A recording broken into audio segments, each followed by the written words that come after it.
A carta de Paulo aos Efésios. A história como Paulo chegou à cidade de Éfeso é muito interessante. Você pode ler sobre isso em Atos capítulo 19. Éfeso era uma cidade enorme. Era o epicentro de adoração da maioria dos deuses gregos e romanos. E durante mais de 2 anos, Paulo teve uma presença missionária realmente eficaz lá e muitas pessoas se tornaram seguidoras de Jesus. Anos depois, após ser preso pelos romanos, Paulo escreveu essa carta. O movimento do pensamento dessa carta divide-a em 2 metades realmente claras. Na primeira metade, Paulo explora a história do Evangelho, como toda a história alcançou seu clímax em Jesus e na criação desta comunidade multiétnica de seus seguidores. A segunda metade da carta está ligada à primeira através da palavra portanto. E aqui Paulo explora como a história do Evangelho deve afetar a forma como vivemos cada parte da nossa história de vida, pessoalmente, em nossos bairros e comunidades e em nossas famílias. Então, vamos nos aprofundar e ver como Paulo desenvolve tudo isso. O capítulo 1 começa com um belo poema em estilo judaico, onde Paulo louva a Deus, o Pai, pelas coisas surpreendentes que fez em Jesus Cristo. Desde a eternidade passada, o Pai teve como propósito escolher e abençoar um povo da aliança.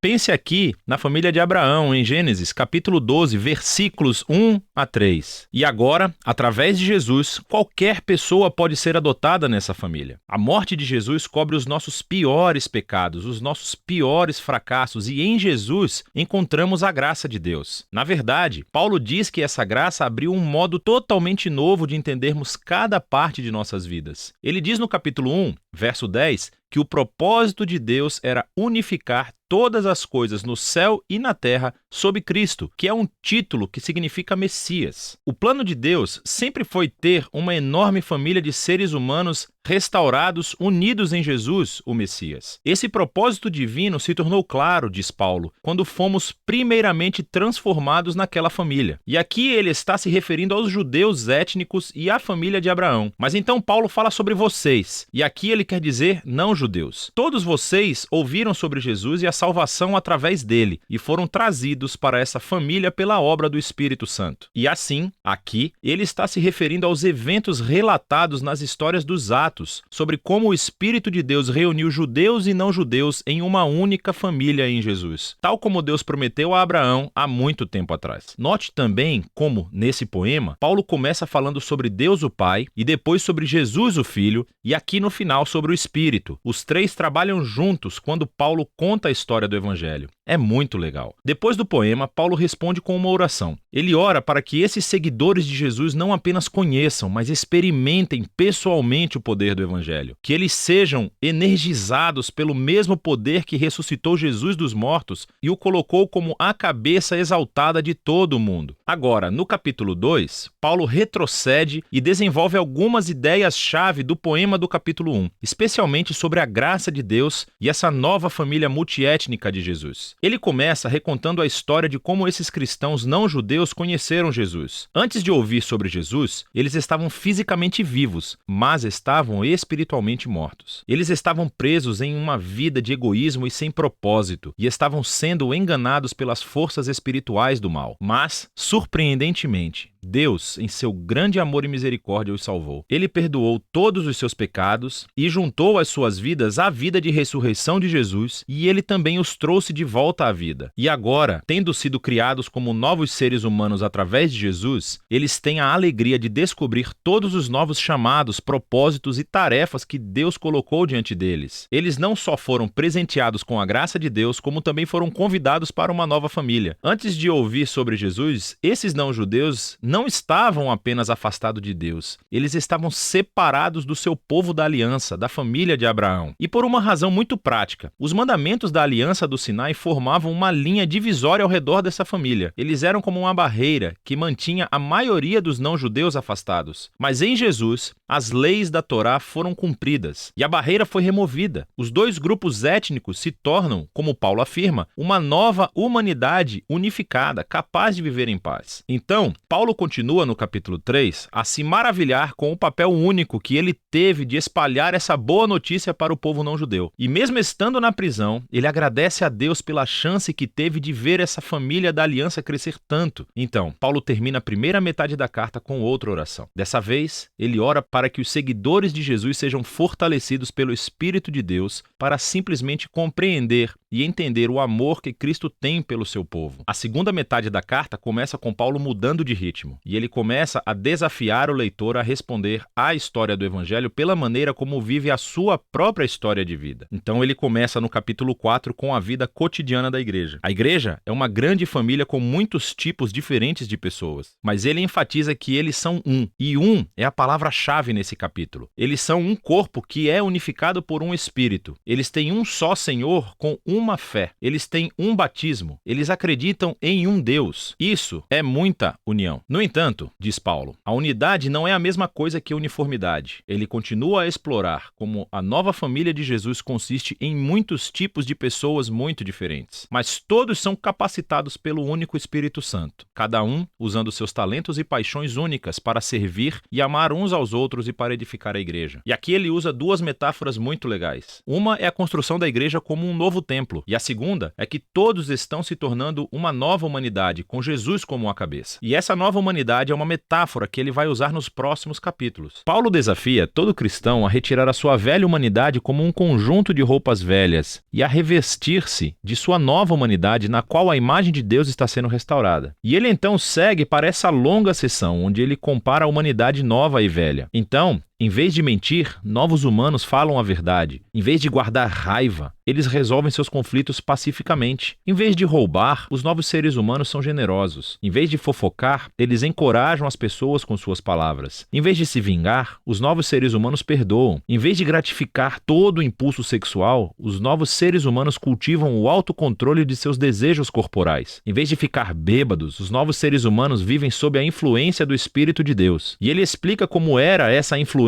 de 4 maneiras diferentes. As 2 primeiras têm a ver com o canto. Cantar juntos, mas também cantar sozinhos. E isso é realmente interessante. A primeira coisa que Paulo pensa sobre como o Espírito funciona na vida do povo de Jesus é cantar e música. O terceiro sinal da influência do Espírito é gratidão por tudo. E a quarta é que o Espírito obrigará os seguidores de Jesus a se colocarem abaixo dos outros e a elevar os outros como mais importantes que eles mesmos. E Paulo, na verdade, expande esse quarto ponto mostrando como isso funciona no casamento cristão. Então, você tem uma esposa que segue Jesus. Ela é chamada a respeitar e permitir que seu marido se torne responsável por ela. E o marido é chamado a amar a sua esposa e usar sua responsabilidade para colocar a sua vida egoísta de lado e priorizar o bem-estar de sua esposa acima do seu. E Paulo diz que esse tipo de casamento está realmente reencenando a história do Evangelho. As ações do marido imitam Jesus e o seu amor, e o seu auto-sacrifício. As ações da esposa imitam a igreja, o que permite que Jesus a ame e a faça nova. Paulo então aplica a mesma ideia a filhos e pais, bem como escravos e mestres. Paulo encerra a carta lembrando a esses cristãos a realidade do mal espiritual. Esses são seres e forças que tentarão prejudicar a unidade do povo de Jesus e a comprometer a sua nova humanidade. E assim, Paulo os desafia a permanecerem firmes e a colocarem esse conjunto metafórico de armaduras corporais que ele descreve em detalhes. E Paulo tirou todas essas peças de armadura do livro de Isaías e como Isaías descreveu o rei messiânico. E agora, como seguidores do Messias, precisamos adotar os atributos do Messias como nosso, porque nós formamos o corpo de Jesus. Na prática, acho que Paulo quer que os cristãos comecem a formar hábitos, usando proativamente a oração e as escrituras em nossos relacionamentos uns com os outros, para nos ajudar a crescer e a amadurecer como seguidores de Jesus. E essa é a carta aos Efésios, muito poderosa. É onde Paulo resume toda a história do Evangelho e como ele deve reformular cada parte da nossa história de vida.